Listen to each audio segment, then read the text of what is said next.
You ask Tiger to solve. This deals with linear equations with one unknown.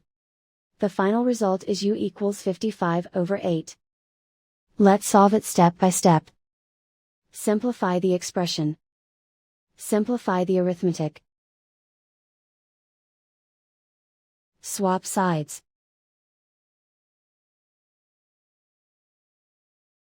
Group all constants on the right side of the equation. Add 16 to both sides.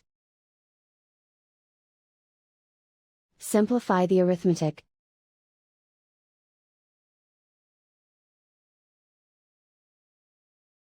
Isolate the u. Divide both sides by -8. Cancel out the negatives. Simplify the fraction. Cancel out the negatives.